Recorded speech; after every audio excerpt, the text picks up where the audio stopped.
Hi everypony, this is a response to bronycurious's lovely interpretation of the events of equestrian history. However, I believe that the history and plot holes brought up towards the end of his version of events could be explained in mine, an entirely new perspective.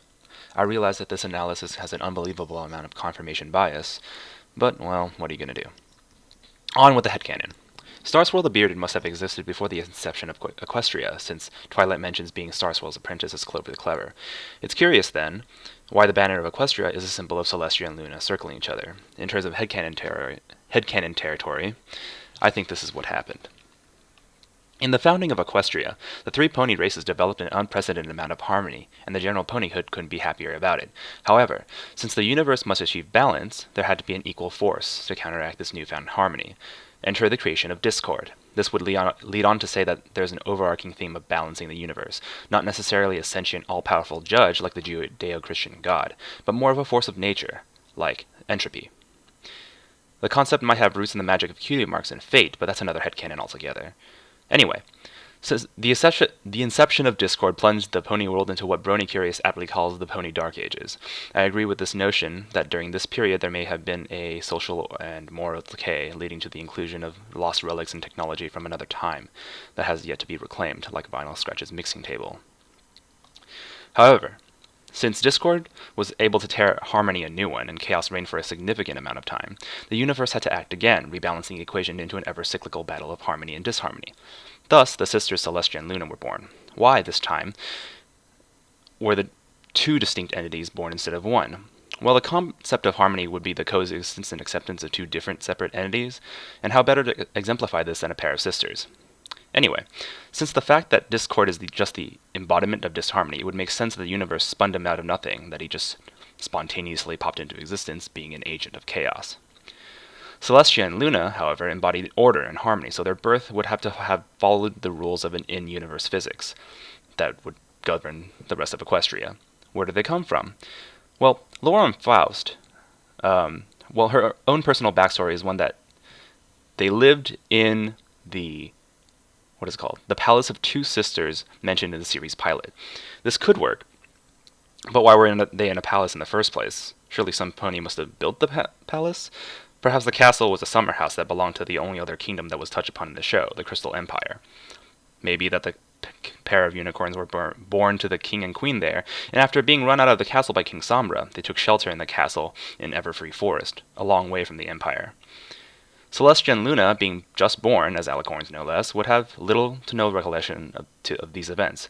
As the king and queen of the Crystal Empire were not immortal, they inevitably must have died while raising the sisters, or perhaps something happened that forced their sacrifice, empowering the sisters' future.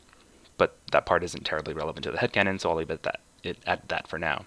Anyway, being the incarnation of harmony, they grew up and eventually went back to defeat King Sombra together to avenge the death of their parents, or something like that.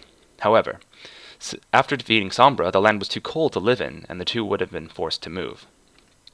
There's another side canon, or side headcanon, where the original ponies of Equestria originally came from the ancient Crystal Empire and moved to Equestria, while some stayed and achieved Crystal Pony status, like the Crystal Hearts bubble, prior to the rise of King Sombra. But that's another tangent. In any case, after traveling back to the Everfree Forest, the pair of sisters looked for a new place to live, and this was met by their antithesis, Discord. However, the two entities of Discord and harmony were equal thanks to the natural balancing act of the universe, so the pair had to find the elements of harmony to use as a catalyst to defeat him. Of course, they weren't completely able to destroy him, since they were equal entities, and knowing the universe, it would have just made something else to replace him. Since the origin story of the elements of harmony are glossed over in the show, I'll just chalk it up to some Deus Ex Machina, or maybe Starswirl created the elements but was not powerful enough to use them to the degree that the sisters were capable of. Anyway, when the sisters defeat Discord and establish a ruling monarchy over modern Equestria... Alright, princess! The problem is, when the sisters trapped Discord in stone, disharmony was stifled, tipping the scales to harmony's favor. This made the universe believe there was an imbalance between the forces of harmony and discord, prompting it to naturally create the nightmare entity, which eventually possessed Princess Luna for her jealousy of Celestia. Laura and Faust again comes to the rescue here, saying that on a post in her DeviantArt page that Princess Celestia was unable to purge the nightmare entity from Princess Luna for 1,000 years. The reason she was unable to do so is not touched upon, but I think that since the sisters were literally harmony incarnate, the elements could not be used to their full potential with just Celestia. Additionally, through the action of banishing Nightmare Moon to the moon, this was an act of disharmony, as, yin, or what is it? Yang is the white one? Yeah, yang, banishing yin. It's an act of disharmony, however veiled by the greater good. This caused the elements to no longer see Celestia as a valid holder of their power, and stopped responding to her entirely, subsequently making them unusable to her. Their location in the Palace of the Two Sisters incidentally means that the battle would have been taken place in their ancestral home, a very fitting arena for the yin-yang harmony to duke it out. But I digress. With this, we get into things that happen on-screen in the show. When Twilight discovers that the elements of harmony, it's worth noting that although magic is synonymous with friendship, since friendship is magic, and friendship and harmony are not synonymous with each other. However, Twilight was shown to be able to use the elements to their full extent without really understanding harmony, and just had a rudimentary understanding of friendship. This leads me to believe that the elements are simply catalysts to be used to whatever type of magic the user would plunge into it. Since Twilight empowers the elements with the magic of friendship, it's different than empowering it with harmony, since harmony, ironically, cannot exist without discord.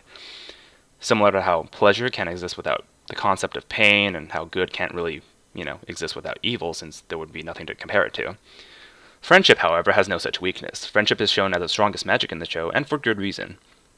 Friendship could very well be the only force in the universe that transcends both harmony and discord, because friendship is really a union of the two. Friendship can only exist harmoniously with discord, similar to all of the lessons that we learn eventually through all of the seasons. It's only when harmony is enacted with discord. I'm finding it really hard to explain in words. Let me gather my thoughts for a second. It's only when discord and arguments occur and are subsequently resolved that the magic of friendship is realized.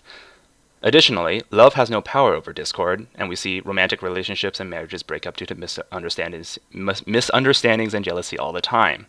And although friendship is also prey to these types of negative emotion, it's different in that they can always be resolved through discussion and understanding. At least, that's what My Little Pony teaches us.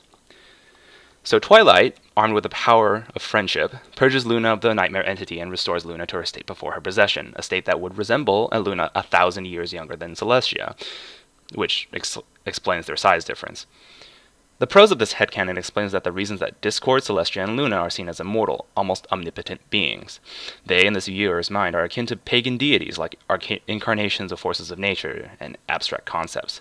That, and Celestia Luna's obvious reference to yin-yang, and a less obvious reference of Celestia and Luna to Sol and Selene, the subsequent relation being Luna and Selene being part of the Diva Triformis, or Triple Goddess. And if you want to look that up later, it's Luna, Diana, and Hecate. Diana is sort of like Twilight, and a more noticeable similarity is between Hecate and Cadence, but maybe that's just reading way too deep.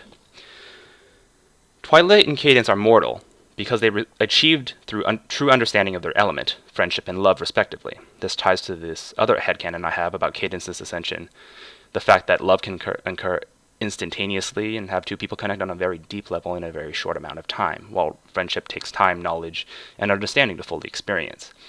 This would explain why Cadence gets her ascension so early in life, as opposed to Twilight having to go through trials and tribulations to achieve her ascension to Alicorn status.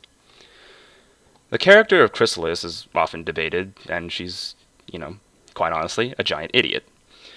But her very existence throws a bone of contention into the divinity of Celestia, but I think I have an acceptable answer that fits within this headcanon.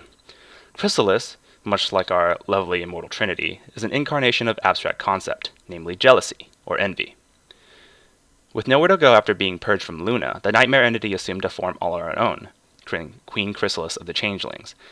Changelings are shown to be naturally deceitful, and no other species in Equestria is more suited to embody jealousy. Therefore, as the nightmare entity assumed the form Chrysalis, she adopted the rule over changelings. However, since the nightmare entity assumed the incarnation of jealousy, what my only guess would be the strongest negative emotion at the time, jealousy itself is not entirely logical, as harmony is. Therefore, this caused Chrysalis to be a complete and utter idiot operating solely on emotional baggage. Or maybe that this is a children's show directed towards a younger audience and limited writing time, and these are just story oversights. But I prefer the former. In any case, if you agree to disagree, please leave a comment.